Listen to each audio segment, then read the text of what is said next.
If you anticipate interviewing for an internship or full time position in investment banking, equity research, or other competitive fields in finance, one of the questions you're likely to see is walk me through a $10 increase in depreciation.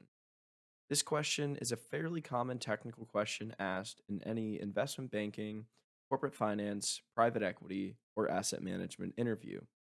This question will likely come early in the interview following other accounting questions such as what are the three financial statements and how do the three financial statements link together?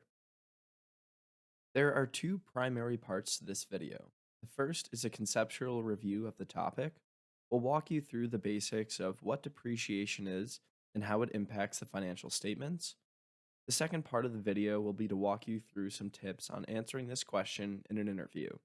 Simply memorizing the answer to this question will not be beneficial.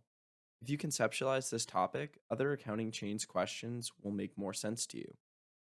Depreciation is the recognition of an expense of a physical asset over the period of its useful life. There are different methods to depreciate assets, such as straight line, double declining balance, units of production, and so on. Depreciation is directly linked to the capital expenditures a firm makes. That represents the initial cash outflow. To add some context, let's say that you purchase a machine for $100 that will work 10 years. This is the capital expenditure.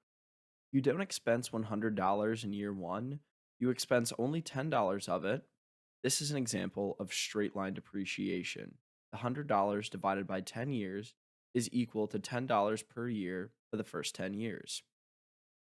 In this scenario, each year there will be a $10 depreciation expense, but you don't send a payment to depreciation.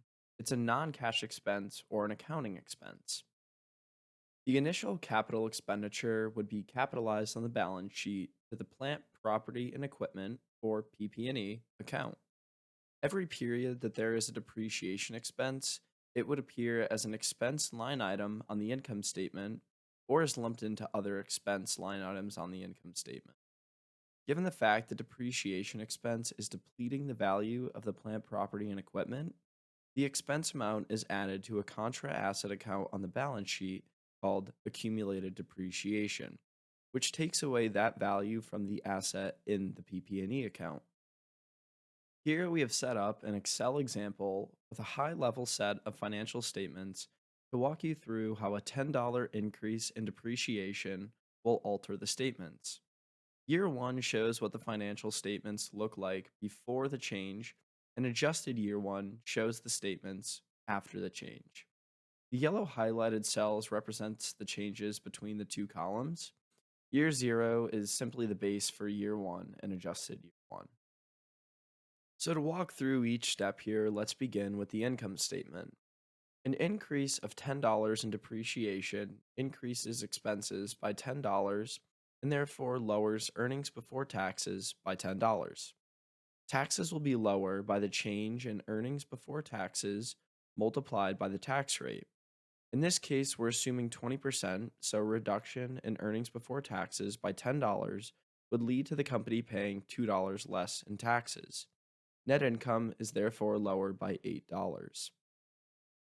Now, moving down to the cash flow statement, net income flows from the income statement and is the same. So far, cash is down by $8. Now, depreciation is up by $10 as it's a non cash expense and it is added back to reconcile net income to cash. So, cash is up by $2 entirely because the business saved $2 in taxes. On the balance sheet, cash went up $2, which came from the cash flow statement. PP&E is down $10 because the PP&E is reduced by depreciation. So total assets are down by $8. Equity is also down by $8. Net income flows through retained earnings and lowers equity by that amount. Now, let's focus on how to handle this question in an interview. Be cautious that just knowing the concept or answer isn't always enough, and there's a gap between knowledge and actually answering the question well. You'll need to practice this concept and walk through a $10 increase in depreciation numerous times before it is interview ready.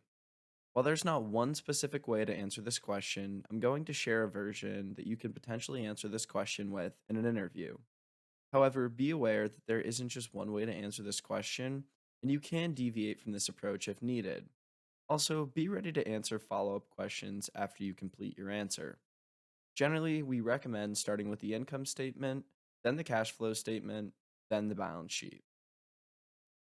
So, one way to answer this question is as follows. On the income statement, expenses would increase by $10, therefore lowering earnings before tax by $10.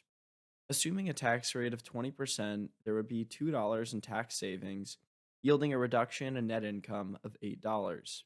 On the cash flow statement, net income would be lowered by $8. However, depreciation would be up by $10, and since we add it back, that would result in an increase to cash of $2.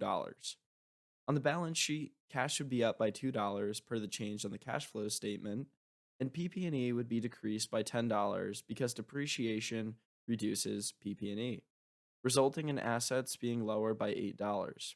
Then net income would lower equity by the same $8.